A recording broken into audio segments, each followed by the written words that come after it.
So today for our episode, we have Natalia. She uses she, her pronouns, and she's a second year student in the Derner Clinic.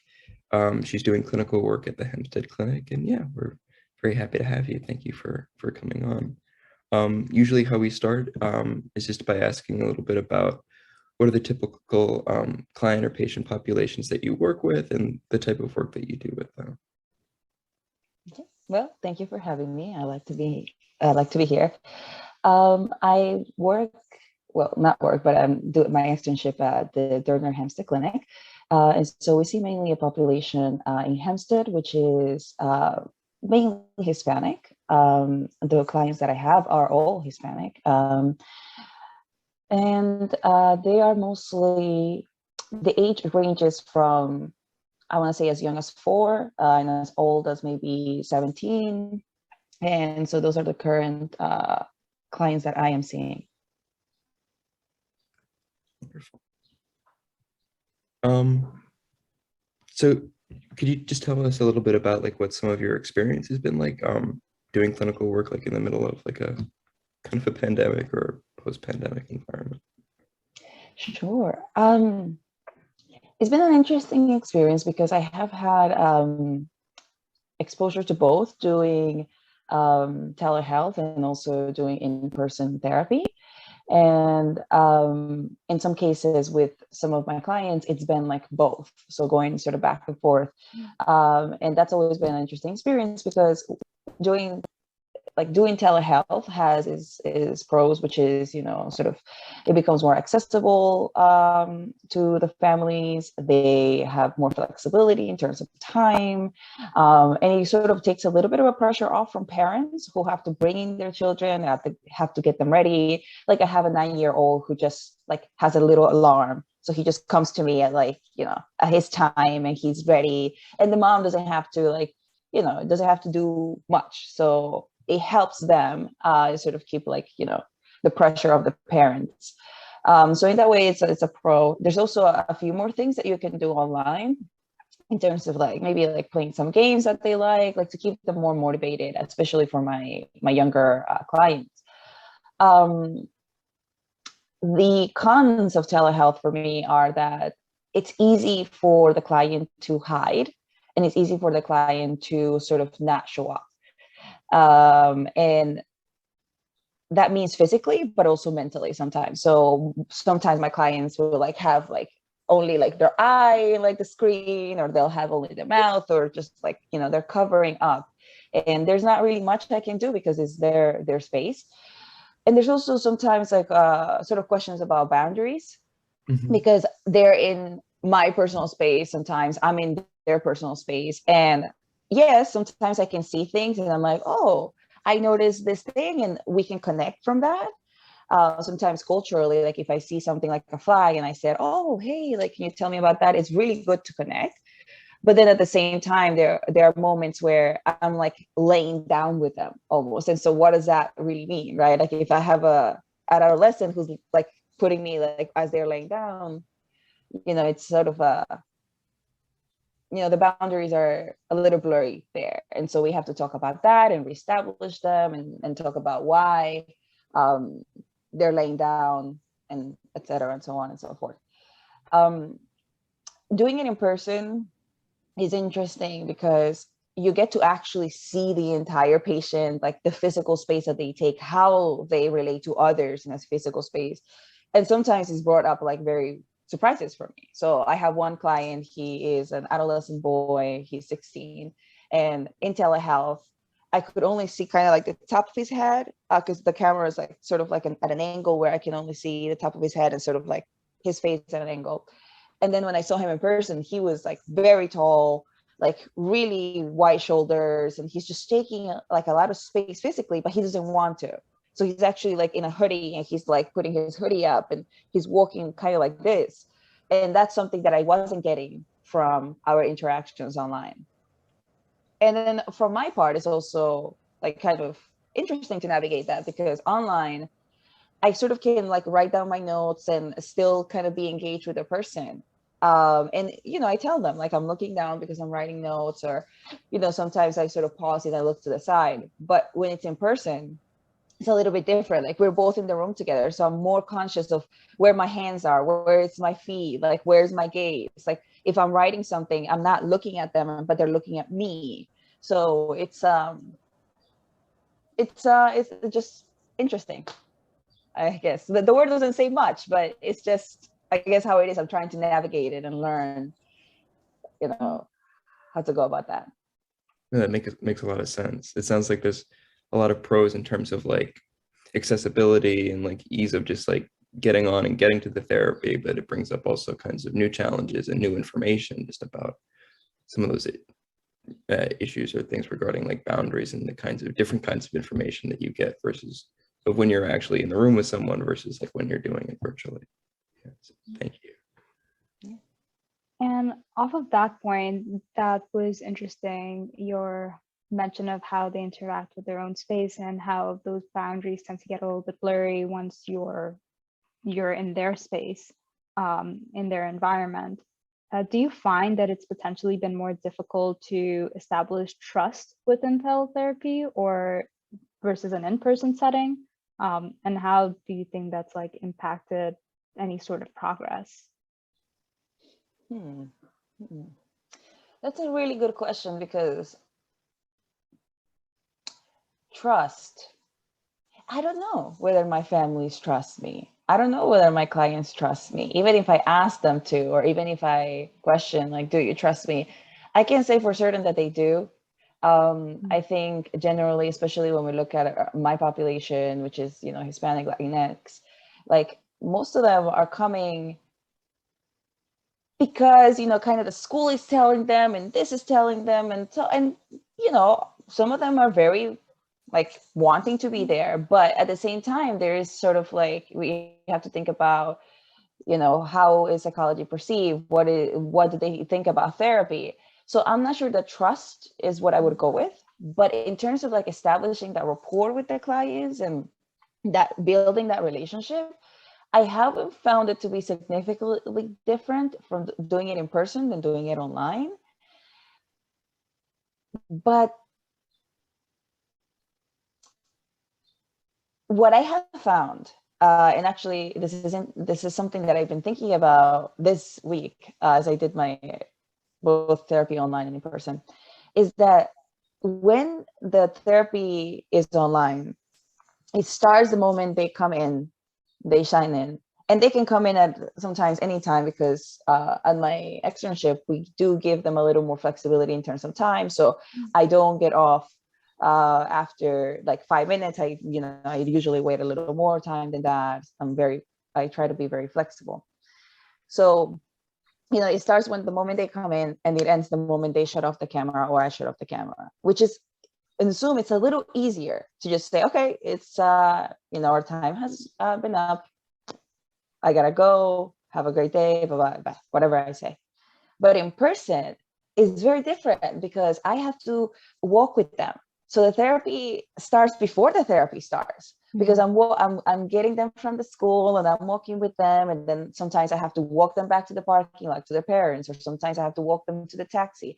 And it's a little bit of a walk in the way in our place, it's kind of maybe like 3-4 minutes to usually like parking lots and stuff like that. And during those minutes, there's a lot that happens that sometimes I wouldn't say it's driven by theory or anything. Like we're just seeing like the football team play, and she's like, oh, by the way, like I had this thing happening with the football. And like, we're sort of like establishing that relationship. And actually, it was interesting because on Tuesday, she sort of bumped into me. And she's like, oh, I'm so sorry. And I was like, why are you sorry? And, so we sort of like, I was being a little playful. And he brought a smile out of her. And, I felt like that was part of the therapy, but it also wasn't like in the way that we think about the structure of the therapy. And so there's a lot more room to play with, even when they're in the waiting room. And sometimes when the parents are there, there's opportunities to sort of like still establish that relationship. It's really interesting. So it sounds like overall it's somewhat easier or more accessible to build rapport during like that in-person time. because the process starts even before you get into the room. And be. there's the ability to misperceive how you might communicate kind of gets, it's minimized in a little bit, in a different way than sort of that in-person, that online interaction. Yeah. At least It can be. Okay. Yeah, it can be. But there are times I would say that because, you know, the client is in their space, they are a little more comfortable. So they are more likely to sort of, you know, trust this lady in the square, because I'm not like, they don't see me. They don't see fully who I am. They don't see like a clinic. They don't have to go anywhere. They don't have to tell the friends that they're going to see a therapist. Sometimes what happens is in person, you know, like one of my clients, she says, I have to tell my friends that I'm going to see my therapist. And, you know, and so what does that mean for them? Like, is that bringing up like some sense of like shame or like, I don't know, you know, it's something that, you know, I want to explore with them. So it's like, it really all depends on the client. Right. Some clients are more forthcoming online. Some clients will be more forthcoming in person. I would definitely say that for children, like very young children, online is not going to work. It's just not. You need to be in a physical space with them, especially for like my 4-year-old. Yeah, that's really great advice, actually, for incoming trainees who are looking to do this work. Especially with children. You mentioned this practice of flexibility. You said that your timeline for when you actually leave, for example, Zoom set tends to be a little bit more. Can you talk a little bit more about that and why that's really beneficial to the population that you serve, to be more flexible? Yes. So I'm trying to formulate an answer that would be satisfying, but I think it's flexibility is something that we all, if we don't have it, we need to develop it as clinicians in training and future clinicians. I want to be cautious because you need some flexibility. There are times where you will have to reestablish the boundaries. You will have to like mention the rules again. And there are times where, you know, you can be flexible at the expense of, you know, your own time or, you know, your own life, I would say. But, you know, having some flexibility and telling the clients that, like, you know, at the same time, like, look, I am waiting for you. This is your time. But I just want you to be mindful that, you know, there are other people that I see, or there's a time slot. And at the same time, just like letting them know, like, you know, I will wait for you for a little bit. It can be really powerful for them. And so that's where the flexibility kind of comes in, like not shutting off at like, okay, you didn't come at 4, that's it. And also like at the end, towards the end of the meeting, sometimes, you know, you have those, I can't remember now what they call it, but like the hand door moment or whatever it is. But it's like, you know, towards the end of the meeting, like as their hand is leaving, like, you know, turning on the door to leave, they'll say something. And it's like, oh, wow. And so that's just happened a couple of times where, you know, it's like, oh, you know, we're at the end of the session. Do you have anything else that you'd like to mention? Do you have any questions? And they're like, oh yeah, by the way, this awful, really traumatic thing just happened. And I'm like, okay. And so during those moments, like extending the session a little bit or just staying with the client, sometimes, you know, we need to do it, but it's also just like, it comes from the flexibility again. Like, do you give them a couple more minutes? And, you know, knowing when to sort of be flexible and sort of when to establish the boundaries can be, it's a learning thing. You know, the more you spend time with your clients and the more time you just see different types of clients, you're going to see like who needs to have their boundaries a little more established, who needs to have more flexibility, and, you know, for what reasons. For parents, it helps to have flexibility. But I also found that sometimes with them, I also need to reestablish the boundaries. I am not available for you all hours of the weekend, unfortunately. And then doing that, also sort of not leaving it at that, but okay, these are the places that you could call. These are the other people you could call. And so those are the type of things that you can do if you know you want to also protect your own boundaries as well. That makes a lot of sense. Thank you for sharing that. So it sounds like with experience, you're sort of learning as well what works for you and what's also really beneficial to that patient for them to do the work that they have to. So thank you.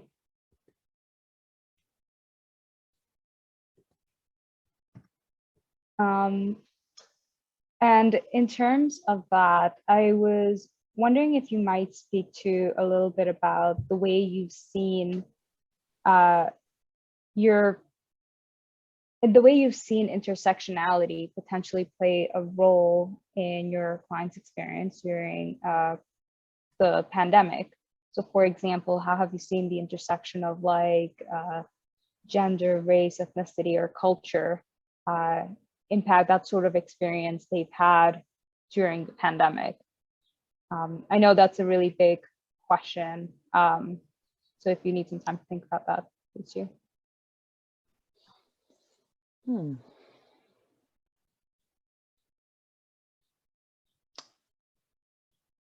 I mean, where I'm struggling with answering the question is that intersectionality and all the identities that they hold is affecting every part of their life. So I'm trying to see what would be different in terms of the pandemic.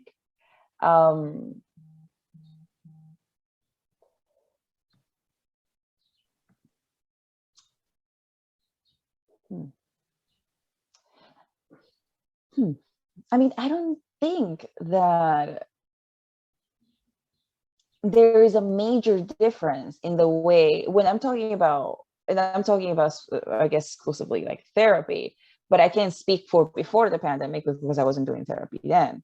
But I can think of sort of a mark moment or a marked example that I can point to that says, oh, this is where intersectionality has sort of come up. I think it always comes up. When we talk about access to therapy, when we talked about kind of having like resources and knowledge about therapy that has, that it's rooted in, actual science, or, not just like beliefs, that the cultural beliefs that they have. Trust in the institutions. We're talking about like educational systems that are still playing, like, are they providing like the actual care that these parents need? Are they providing resources? Are they just like referring their children out? And what does that mean? Are they giving them information? A lot of parents that I call, they have very minimal information about why their children are being referred out, or they have an inclination as to what the reason is, but they don't really understand the therapy and what it entails. And, we're talking also about like different things like gender, sexuality, religion, beliefs, and all of that just plays a role into how they perceive therapy, how they approach, what the expectations that they have. And again, like just talking about access. And not only access to therapy, but also access to other supports that they would need. So there are a lot of times where I find myself sort of like stuck because there's only so much that I can do in therapy if there are so many other factors in the child's life that they need some help with. And, yeah, we talk about being okay with being uncomfortable, and we know that we are not going to like solve everything in therapy. That's not how these things work. But when a child's telling me like, oh, I want to have like dance classes because I think it would make me happy and it would make me less depressed or make me cry less, but they don't have the resources for that because there's no money for the dance classes. The parents cannot take them to it's like, what can you do? Right. And so that is like where sort of I can see that sort of playing intersectionality. And thinking about some specific clients, like not specific clients, actually all of them, but there's a specific client where it's things related to sort of religion, sexuality, and like the culture has definitely come up. There has been a lot of tension because there's differences in how they're viewing these things, right? Like the religion is saying that their sexuality is not okay, and sort of how the culture is playing a role into that, also like the gender identity. And so there's been a lot of those things that are going to come up and that continue to come up. But I don't know that it would be exclusive to COVID. I don't know if I No, that absolutely makes a lot of sense. Thank you for pointing that out. I think there's this idea that essentially, then there's some statistics surrounding this, that disparities did increase during the pandemic, including like rate of accessibility, and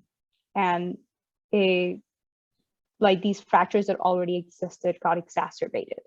But it's really interesting and poignant to hear you say that it's always there and it always comes up, pandemic or not. So yeah, thank you for bringing back that focus that these issues are real and exist.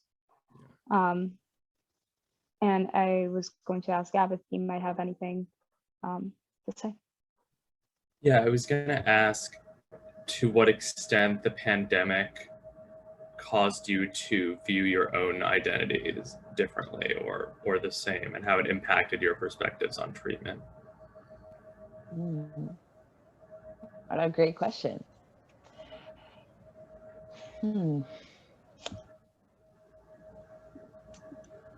There's two parts to this question.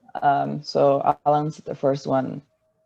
And it's how the pandemic has affected my identities. I wouldn't say that it has affected them. I would say it's just sort of highlighted how there are certain things about my life and about my identities that are privileged. And so I guess I'm specifically thinking about how, kind of when the lockdown happens and sort of people were worried about their jobs and about income stability and, sort of like all these things and health and having access to healthcare. Those were not things that I was necessarily worried about because I'm fortunate enough to live with my family who, we still have, sort of the means and all these things. I was able to, be off of work and, no like huge impacts happen to my family as a consequence. So,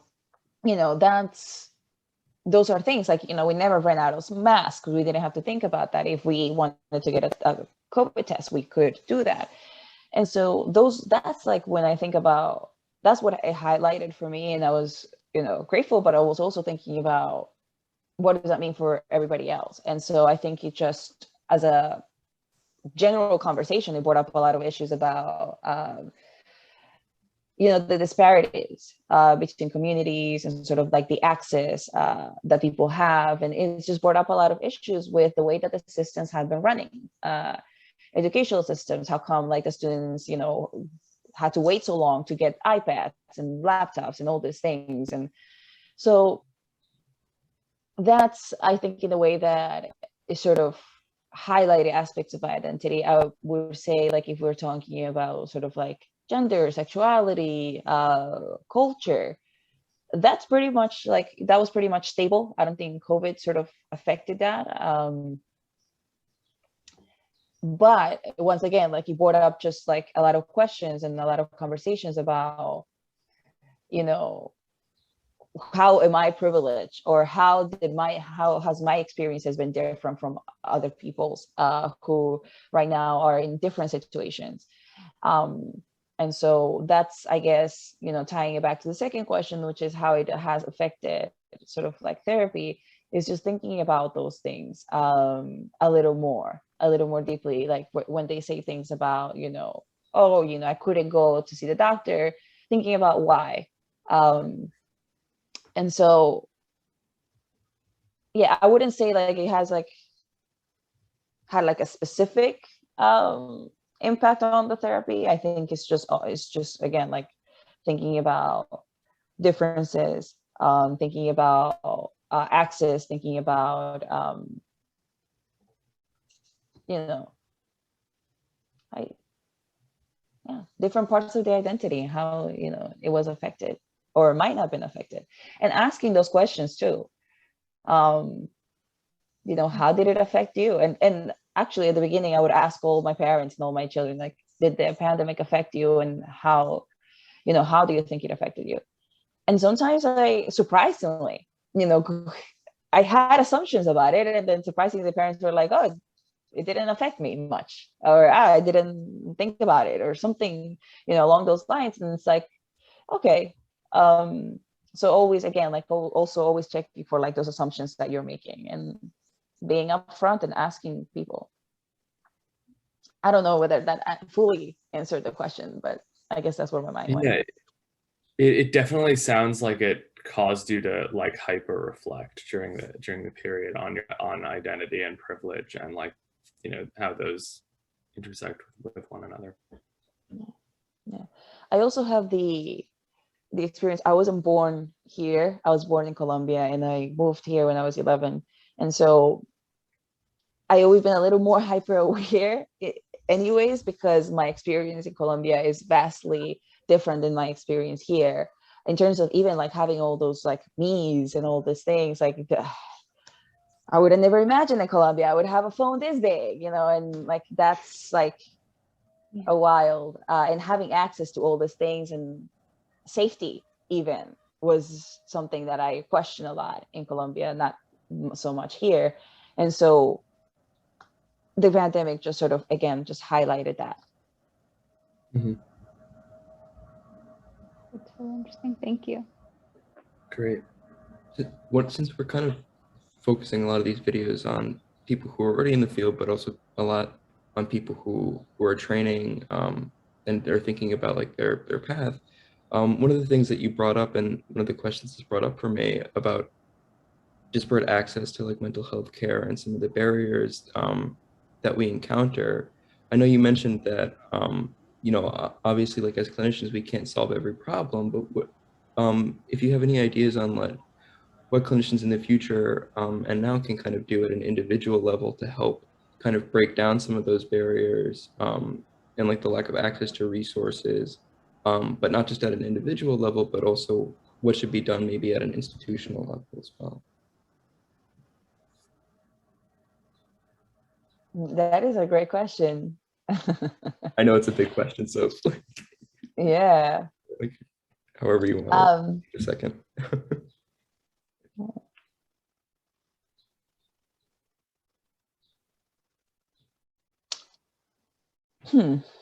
I think I have a little more thoughts about individually, and I guess I'll come back to the system as a whole. I think individually, I can only speak as a trainee right now, and I think is listening is one thing. Like listening to what your clients need, asking questions about what they need, and, you know, using the resources that you have, using the knowledge that you have to advocate for them if necessary. So, you know, an example comes to mind of a parent who wanted to take their child out of pre-K because she thought that, you know, they were sort of targeting her, you know, and she was very distressed about it. And, you know, I said, look, let me talk to the teacher. Let's see what's going on. And, you know, I was able to sort of like talk to the school, talk to the teacher, and sort of help the parent, like sort of navigate that a little bit. And we are still in the process of navigating that and seeing where did that rift or where did that miscommunication come from? And, you know, helping her sort of navigate that. And so that is one way that, you know, I feel like I could advocate on an individual level, and just like listening to the parents and helping, you know, in the way that I could. I think, you know, there are limitations. There always will be as an individual as to what you can do. There are some times where you think you're doing the right thing, and sort of the client themselves are like, no, this is not what I wanted. Or the parents themselves are like, why would you do this? And so you do have pushback. I think as long as, you are being culturally humble, you're sensitive to the needs of the clients, you're listening, and you're also communicating with them like, look, these are the options, this is what we can do. Do you want to, and trying to sort of collaborate and communicate with them. And I think that's as much as I can think of right now as a trainee.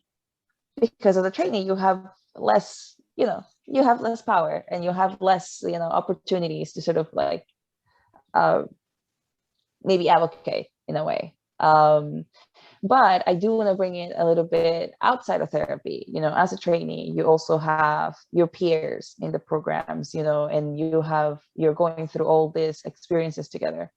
And when someone, you're also listening to their stories, and you learn from your peers. It's very powerful what you learn from your colleagues and the people who are in your cohorts and the people who are in your program. And they all have their stories to share, and there most likely will come up a time where they share it. And if there's a moment when you're noticing something, you're sort of noticing a disparity, you're noticing that there's maybe like something that's being said that is inappropriate, something like a microaggression, what can you do as an individual is try to support that individual, but also speak up against those things, especially when, you have the ability to, and you have the energy to. Sometimes it gets emotionally taxing to be the person who is like at the receiving end of it. And so if you are listening to these things and you have a voice, use it. And there's a lot of power in numbers, talking. We have the ability to talk to our supervisors, we have the ability to talk to like directors, and things won't get done unless somebody brings it up. And I think, that there's another way that you can advocate for yourself, for your peers.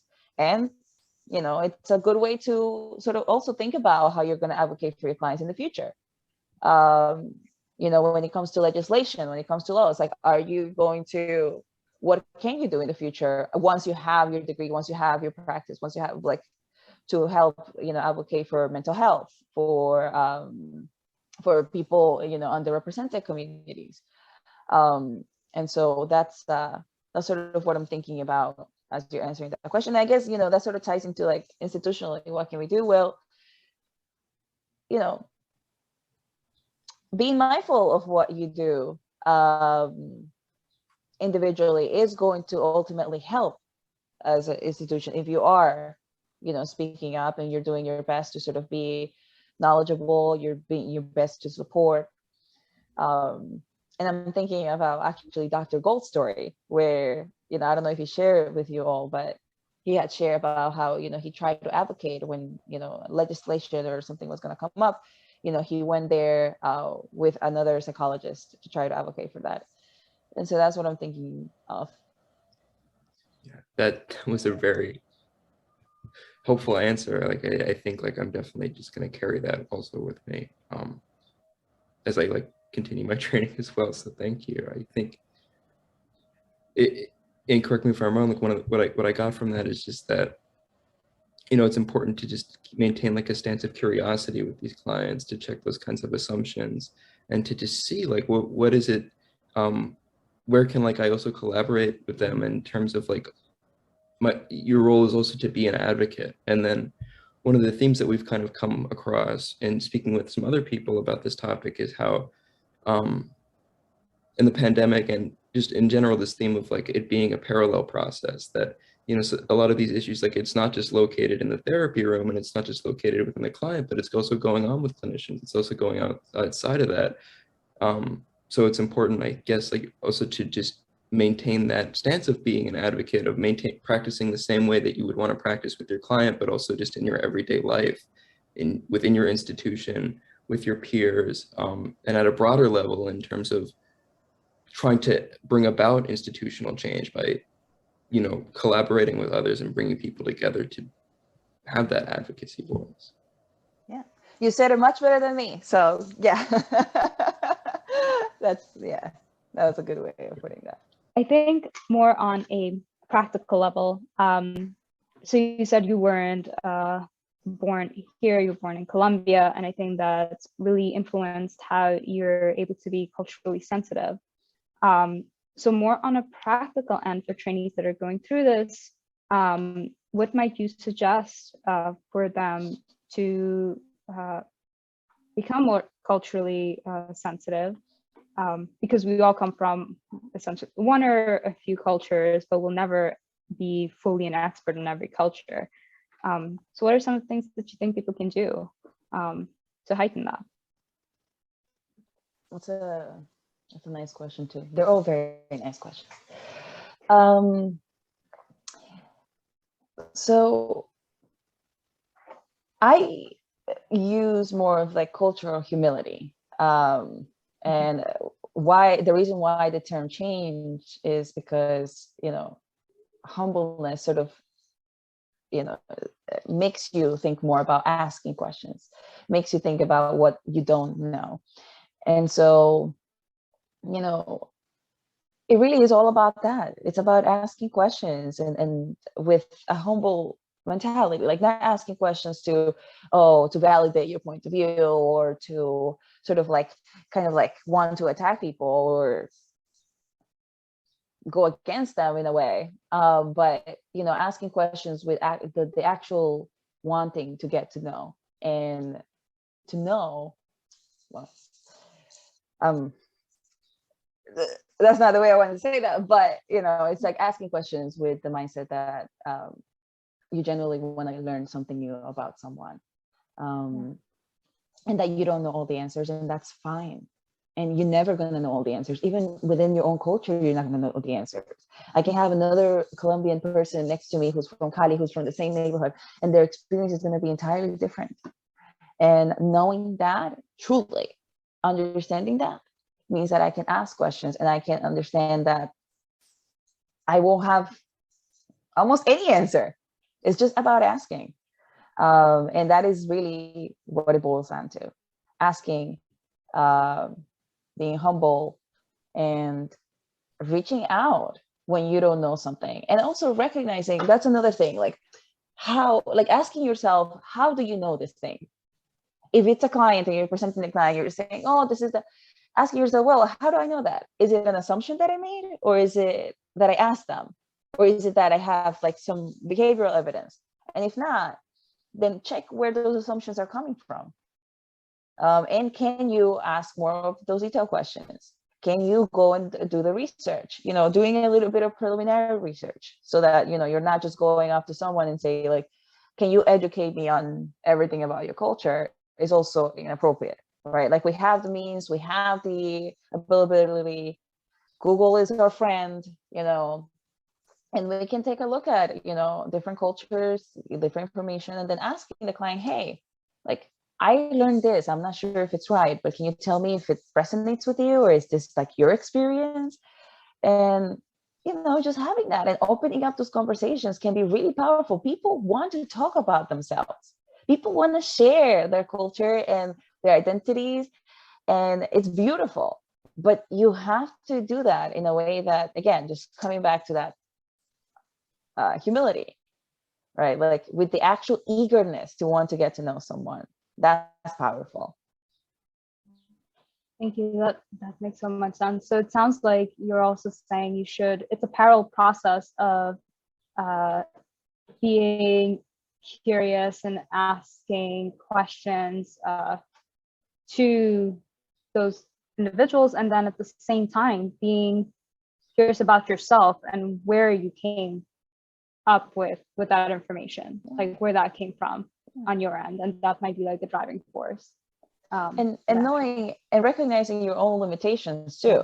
Like, you're not going to know everything at all. And that's like the beauty actually of what we do, that there's going to be so many different stories. Always they're going to be different. Mm-hmm. And so sometimes what I do as well, and this was actually influenced by a fourth year, well, he's now a fifth year, I would say, in their program. When I interview them, for this exact same project, I asked them about sort of a similar question. And they said, whenever somebody asked me, like, oh, you get it, right? He would say, no, please explain it to me. And I feel like I really heard that and I wanted to internalize that. So when people are like, oh, you get it, like you understand, even if sometimes I do think I understand, I would say like, can you explain it a little more? Or, sometimes when my parents are like, oh, you're Hispanic, like you get it. I'm like, no, tell me about it. And there are times where it catches off guard, like, oh, you're supposed to get it, like and then I explain it to them, oh, well, your experience of this might be different than my experience. And I just want to learn a little bit more about you. Yeah. There are times where like, you also use your own judgment. If you have a younger child, they might not have the words for it. But, essentially, it's when we're talking about like adolescents and older adults, just sometimes like challenging that in a playful way. I don't mean like challenging in the same, like, you're kind of confronting them about something, just being like, no, I actually don't know, and seeing where that takes you. And having them put words into their own experience is also powerful for them. That's great. Thank you. It's yeah. You really described the shift from like being culturally sensitive as a starting point to being culturally humble, and then like gave that how to deal with it clinically when people assume that you're culturally sensitive to their exact issue. I was going to say, I feel like I want to internalize that now, like that exact quote of saying, no, I don't get it, explain it to me, because that might unearth something that's different from what you initially believed. Thank you for sharing that. You guys have any questions?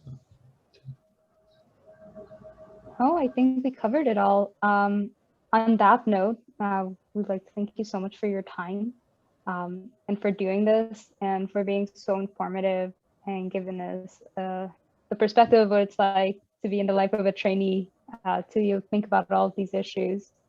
And with that, thank you so much. Thank you for having me. Thanks. It was a pleasure to talk to you.